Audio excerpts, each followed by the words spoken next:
Bienvenidos a la Abstracción Mata. Llevamos meses sin subir contenido. El motivo no es una falta de ideas, sino un evento biológico ineludible.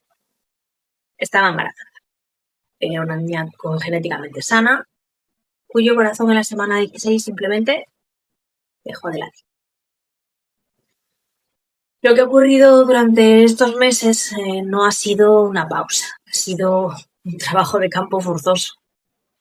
He tenido un parto, pruebas, más pruebas, un diagnóstico, un seguimiento. Eso me ha permitido observar en primera persona cómo la sociedad, la filosofía, la clínica médica intentan procesar el trauma y el duelo.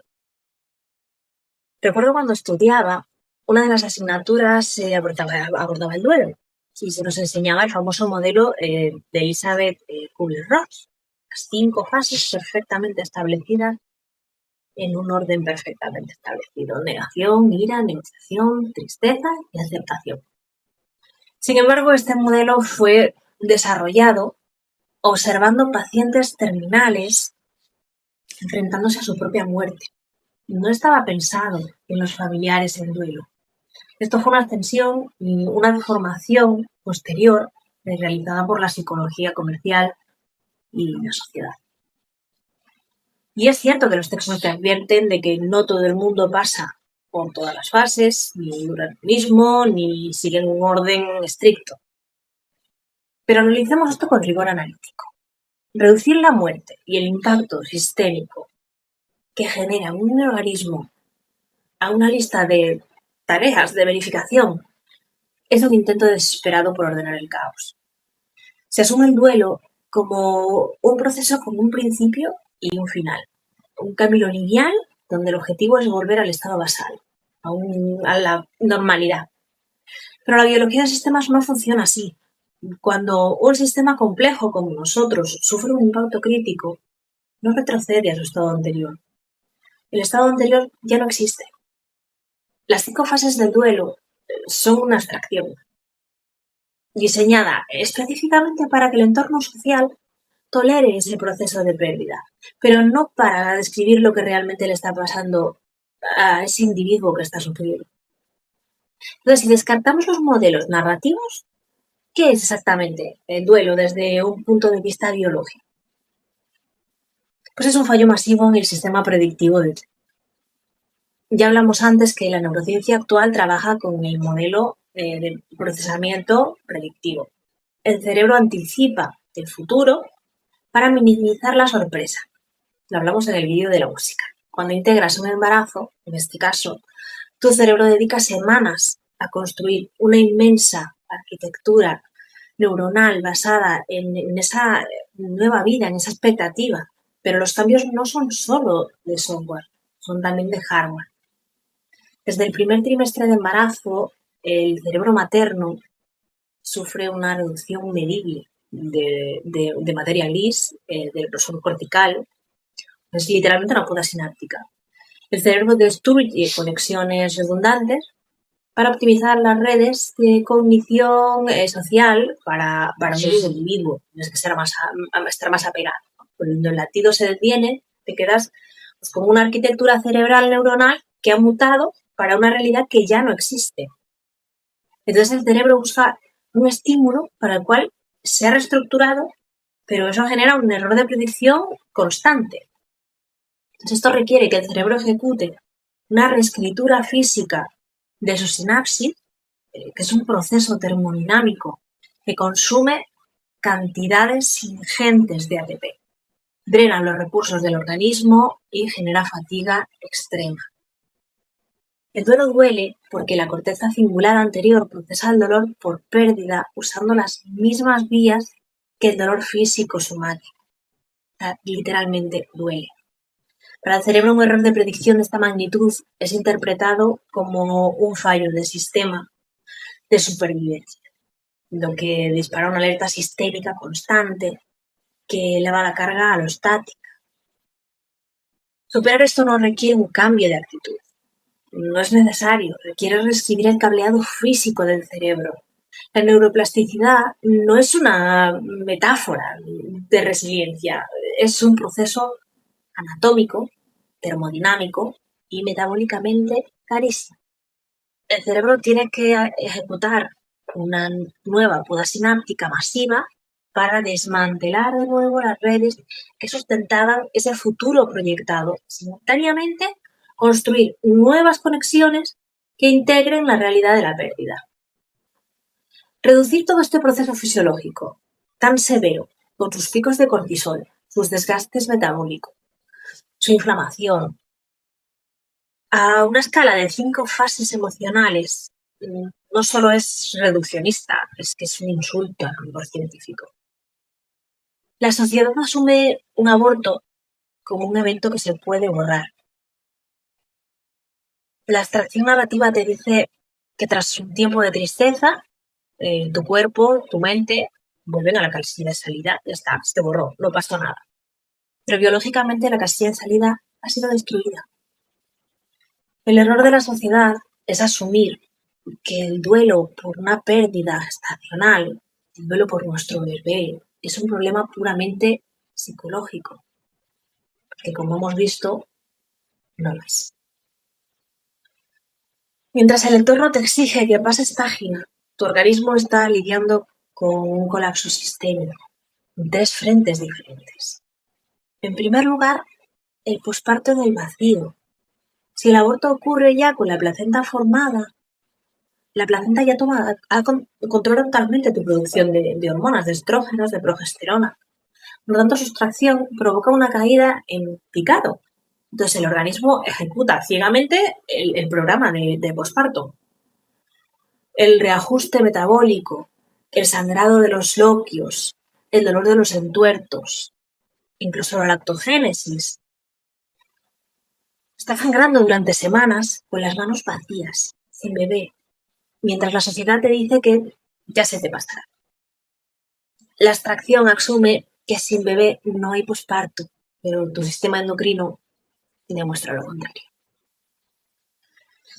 Además, como mamíferos tenemos un circuito neuronal hiperconservado, obviamente, llamado de pánico-pérdida, que evolutivamente la separación de la cría debe generar un dolor físico insoportable.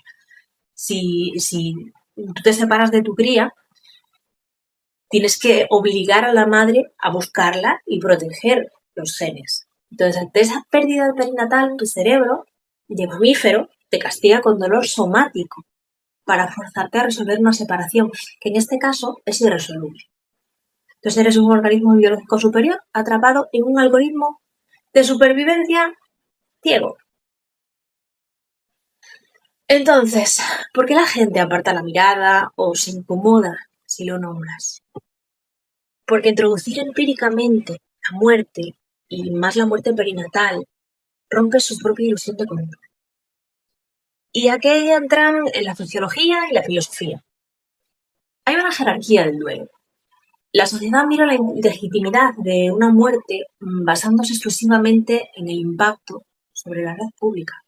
Un padre, un marido, un hermano, pues tienen un rastro extrínseco, masivo. Ocupan roles económicos, interactúan con decenas de nodos sociales, dejan un hueco visible en la estructura de la sociedad. En cambio, la existencia de mi hija tenía un anclaje biológico absoluto y directo en mí, con un impacto inmediato en el modelo predictivo de mi marido. Pero su huella en la red pública externa era nula. Como el entorno social no llegó a interactuar empíricamente con ella, su algoritmo simplificado asume que mi hija nunca existió. Confunden la ausencia de bibliografía pública con la ausencia de biología. La historia de la filosofía ha abordado el duelo dividiéndose fundamentalmente en 2 bandos. Los que intentaron someterlo a esa lógica formal, a ese paquetito, creando las abstracciones que hoy te exige el entorno, y los que lo analizaron como un evento empírico que destruyó ese marco teórico que estaba tan forzado. Primero, el origen del problema están los arquitectos de esta cápsula. que son los que introducen la idea de que el duelo es un error que debe corregirse o un trabajo que debe completarse, que son los estoicos.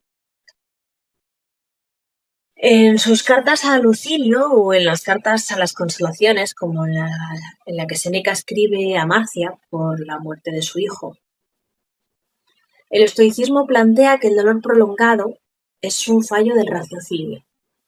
Su premisa es que solo debemos apegarnos a lo que controlamos.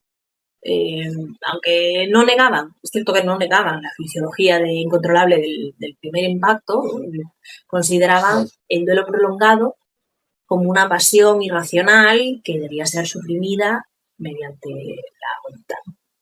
No son el marco teórico original del tienes que ser fuerte.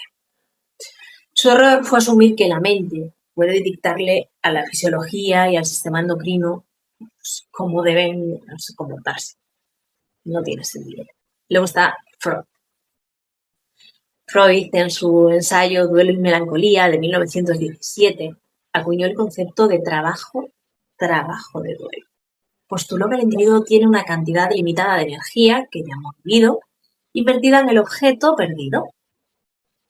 El propósito del duelo es retirar esa energía ordenadamente para poder invertirla en un nuevo objeto. O sea, esta es la raíz filosófica del modelo de las 5 fases de Kubler-Ross de la que hablamos antes. Freud convirtió el duelo en un trámite administrativo, con un principio, unas tareas que cumplir y un cierre. Y un cierre además para volver a ser productivo, lo cual le viene muy bien a la sociedad. Y luego está el caos en ti, otra fuente filosófica. Varios pensadores en el siglo XX sufrieron pérdidas y escribieron diarios donde sus propios marcos teóricos colapsaron al chocar con la biología. Roland Barthes, tras la muerte de su madre, por ejemplo, Barthes escribió su diario de duelo. Era un semiólogo, era experto en cómo construimos esos significados, esas narrativas, y se dio cuenta de que realmente el duelo no tiene narrativa. Rechazó frontalmente cualquier categorización psicológica o fase de recuperación. Observó su duelo como un estado estático, plano, discontinuo. Barthes escribió literalmente: no hablen de duelo, es demasiado psicoanalítico. No estoy de duelo, estoy sufriendo. Es la disección perfecta de cómo el lenguaje clínico y las fases son abstracciones que no se corresponden realmente con el dolor tangible. Luego el filósofo Jacques Derrida es otro ejemplo perfecto. Argumentó que el duelo exitoso, freudiano, o sea, ese de pasar página y asimilar al otro y demás, es una traición, es un canibalismo ontológico, borrar al otro para que tú vuelvas a ser productivo. Derrida decía que la única respuesta ética es mantener la fricción, negarse a cerrar la herida para garantizar que el otro sigue viviendo, que sigue existiendo. Pero aunque realmente admiro su lealtad, la biología, una vez más, va más allá de la filosofía. No es una cuestión de ética poética, es una realidad genética. No necesitas flagelarte, no necesitas mantener la herida abierta. En el caso, por ejemplo, de las pérdidas perinatales, la cicatriz anatómica ya ha sellado la presencia del otro en tu cuerpo a través de algo que se llama microquiperismo fetal, que es que desde la 4ª semana de gestación, las células del embrión, que son pluripotentes, es decir, que pueden hacer cualquier función, cruzan el torrente sanguíneo, llegan al sistema inmunológico, se integran en tus tejidos, atraviesan esa barrera hematoencefálica, se injertan en tu médula ósea, en tu hígado, en el tejido cardíaco, en las neuronas de tu corteza cerebral, y no mueren. Alcanzan un estado de tolerancia inmunológica y viven operando dentro de ti, a veces ayudando incluso a reparar propios órganos durante décadas. Cuando me niego a silenciar a mi hija, no me estoy aferrando a un fantasma. Estoy constatando científicamente que ahora mismo soy una quimera biológica. El entorno te pide que pases página. pero la genética te demuestra que tu organismo se reescribió a nivel celular y que porta su ADN vivo incrustado en tus órganos vitales. Además, cada cerebro es un sistema complejo, con unas condiciones iniciales únicas, tu forma de mapear el mundo, tu reserva cognitiva, tu estado metabólico basal, la densidad de tus conexiones sinápticas. Todo esto dicta cómo tu organismo va a procesar el error de predicción. Es pretender que todos los sistemas nerviosos centrales del planeta resuelvan una crisis estructural masiva siguiendo exactamente la misma lista de 5 pasos es, desde el punto de vista de la biología del sistema, una aberración. La abstracción de las fases del duelo falla de forma letal en 2 direcciones totalmente opuestas. En primer lugar, patologiza la adaptación normal. Si tu cerebro necesita más tiempo del estipulado para reescribir esa sinapsis, el entorno usa la palabra, esa lista, ¿no? Esa lista de la que hablábamos antes, para diagnosticarte a la ligera, confundiendo un proceso fisiológico lento con una enfermedad mental. Y por otra parte, banaliza la patología real. Cuando un sistema biológico realmente colapsa y entra en depresión clínica, la sociedad y el entorno del coaching recurren de nuevo a la lista y le dicen al enfermo que le falta actitud para superar las fases, ignorando que sufre una patología grave, estructural, que le impide físicamente procesar absolutamente nada. Esta disonancia entre la abstracción y la materia no es precisamente nueva. Ha fracturado los marcos teóricos más influyentes de la historia. Cuando la teoría choca con la biología, por ejemplo con Freud, que fue el arquitecto del problema del que hemos hablado anteriormente. Sin embargo, cuando su hija Sophie y su nieto Heinz murieron, el arquitecto fue aplastado por su propio edificio. En una carta privada tuvo que confesar que su teoría era falsa. Puso: sabemos que permaneceremos inconsolables y que nunca encontraremos un sustituto. El vacío no se llena, y así es como debe ser para perpetuar el sueño. El caso de Charles Darwin es la culminación de este análisis. Darwin documentó cómo la realidad biológica destrozaba el mayor sistema de abstracción jamás creado por el ser humano, que es la teleología, es decir, la idea de que el universo tiene un propósito o un plan subyacente. Darwin, a diferencia de Freud, era un observador biológico puro, no era filósofo. Su método consistía en anotar obsesivamente los datos empíricos de la naturaleza y cometió la herejía de observar a sus hijos con ese mismo rigor clínico. ¿Qué pasó? Que documentó sus reflejos, su desarrollo motor y, trágicamente, su declive fisiológico. Antes de la muerte de su hija Annie, Darwin ya trabajaba en su teoría de la transmutación de las especies, pero mantenía un cierto anclaje en la abstracción religiosa de su época. Aceptaba la idea de William Paley que aunque la naturaleza fuera brutal, pues las leyes biológicas habían sido diseñadas por un creador benevolente. Que el sufrimiento individual, la muerte, se justificaban bajo la abstracción del bien mayor o el progreso general de la creación. Había como un orden moral detrás de ese caos biológico. Pero en 1951 Darwin presencia la agonía de Annie, de su hija Annie, de tan solo 10 años. Durante semanas se observa cómo la biología de su hija es destruida sistemáticamente por un patógeno ciego. Registra sus vómitos, su fiebre, su agotamiento, su colapso final. No hay épica, no hay lección moral. Hay un organismo sucumbiendo ante un fallo sistémico irreparable. La muerte de Annie destruyó de un plumazo la capacidad de Darwin para creer en un universo con un propósito. La abstracción del plan divino, o de que todo pasa por una razón, resultó vacía frente al cadáver de su hija. En su autobiografía hay un pasaje que su esposa Emma censuró tras su muerte, que lo consideró demasiado crudo, que dejó clara su ruptura con la abstracción reconfortante. No podía concebir que un Dios omnipotente y benevolente permitiera que una niña de 10 años muriera en agonía. Este colapso tuvo una consecuencia científica directa. La muerte de Annie eliminó la última capa de suavidad abstracta que le quedaba a Darwin. Le quitó el miedo a la crudeza de los datos. 8 años después, cuando finalmente publicó El origen de las especies, en 1859, presentó al mundo una biología totalmente despojada de cualquier intención, de moralidad, de propósito. Presentó la selección natural, un mecanismo ciego, amoral e indiferente, impulsado por el azar y la muerte masiva. Darwin entendió que la naturaleza no nos ofrece cierres narrativos, solo hechos biológicos. Y aquí hay que hacer una distinción, que es fundamental para lo que voy a hablar a continuación. Perder a un hijo es perder el futuro literal para el que tu biología se estaba estructurando, y perder a una pareja es perder a tu presente, tu sistema de corregulación, tu anclaje.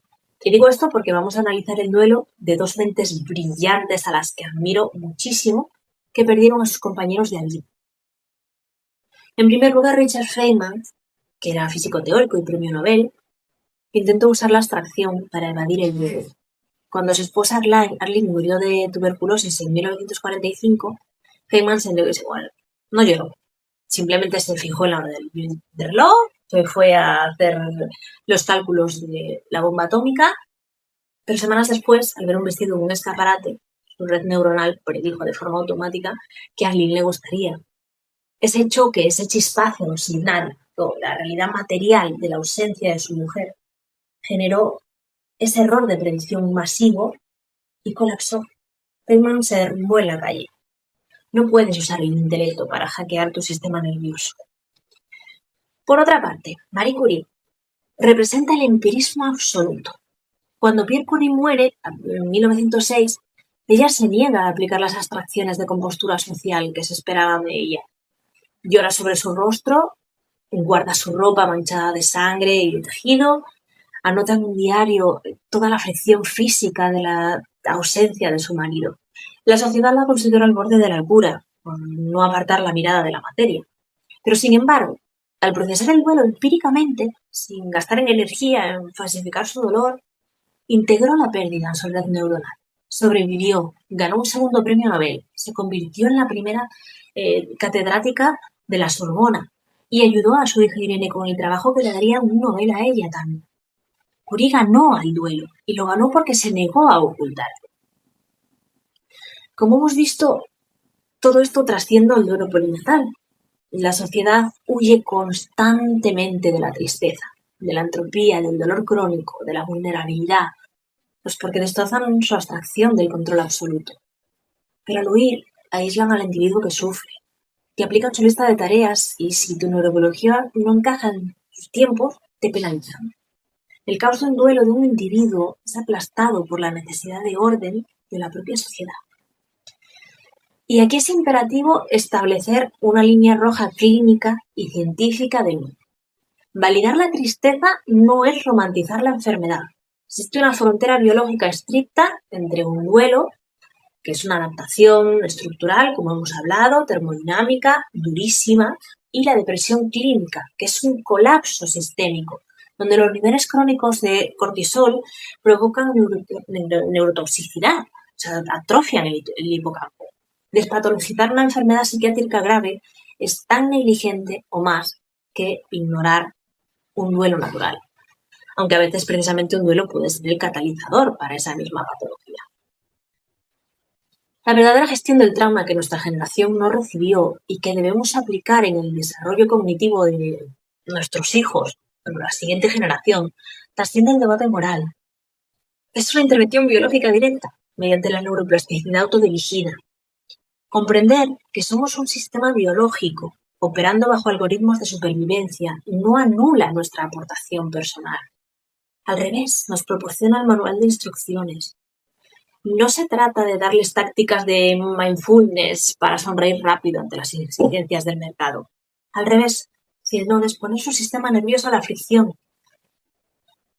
Hay que guiar su neuroplasticidad para que puedan construir modelos predictivos más robustos que los nuestros, arquitecturas neuronales que integren la entropía, la vulnerabilidad, la muerte como variables empíricas. Son ineludibles al sistema y no como anomalías que debían ser escondidas. Enseñarles a sostener la mirada de frente al sufrimiento ajeno y al propio, y asumiendo que existen roturas estructurales que son irreparables. Esto es un entrenamiento fisiológico. Ignorar la biología celular, la endocrinología y la neurociencia para salvaguardar la comodidad de las interacciones sociales no nos hace más resilientes, solo engendra sistemas nerviosos frágiles, ciegos ante la evidencia empírica e incapaces de procesar el caos. Y la biología es caos. A mi hija Aurora no la borró la muerte, la integró la biología. Y a nosotros no nos protege la ignorancia ni el silencio. Porque como hemos comprobado, la abstracción, cuando exige silenciar la materia, mata.